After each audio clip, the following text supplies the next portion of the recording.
to go home. Home. Kinda. I guess I just want to cast a spell to see what would happen.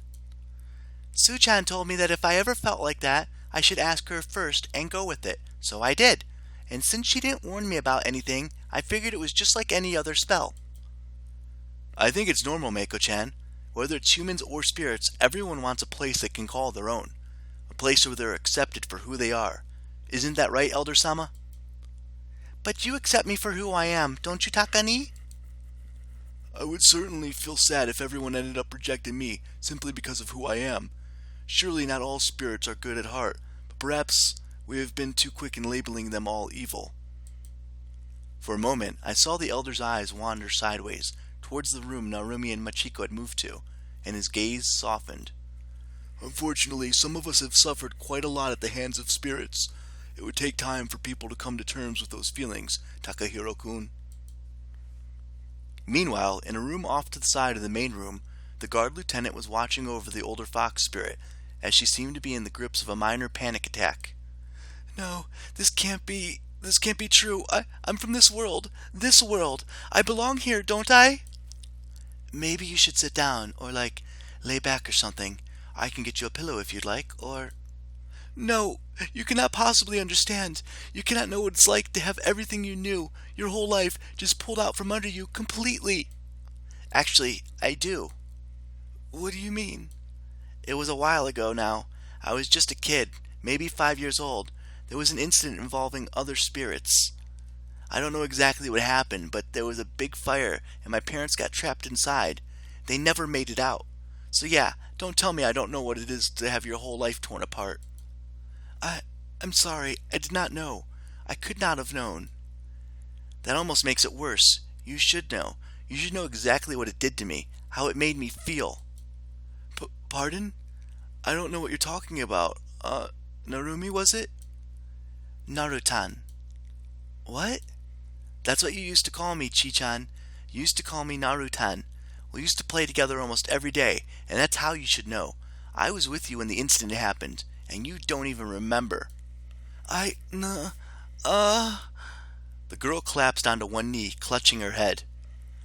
I remember the village glowing orange. A younger girl, resembling you. Why could I not remember this before?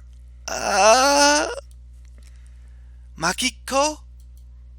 My head hurts. I remember seeing you cry. You screamed to your parents, and then you were calling out my name as I ran. I had to. The villagers, they wanted to catch us, all spirits. They didn't care that we had been playing at the river all day. I couldn't explain it. I had to run. I can't believe it. Narutan, I'm so sorry. The fox spirit reached out for the guard, who pulled back instinctively. As she did, the pain seemed to disappear, and Machiko looked more relieved than anything. No, not yet. I can't just forget about all that. It isn't that easy. But you did stand up to the slime the one you called Sakura. You risked your life for Miu and for the village, and that's worth giving you a chance for. I can't promise a miracle, though, because she barely even listens to me, but I'll try to talk her down. She really isn't the cold, heartless captain everyone thinks she is. Thank you. Thank you for giving us a chance, Narutan. I promise Mako and I will do our best. Perhaps you could tell me more about the incident? I'd rather not. It isn't a happy story, but if you do me a favor, I might be more willing to tell you more. I want to get stronger. I couldn't do anything earlier today. I couldn't protect anyone. I don't have the brains for magic or anything like that, but Takahiro guy knows some pretty flashy moves. If you get him to teach me some, I'll tell you what happened. Deal, Chi-chan? I'm not too sure. That seems like a bit of an unfair deal on my part.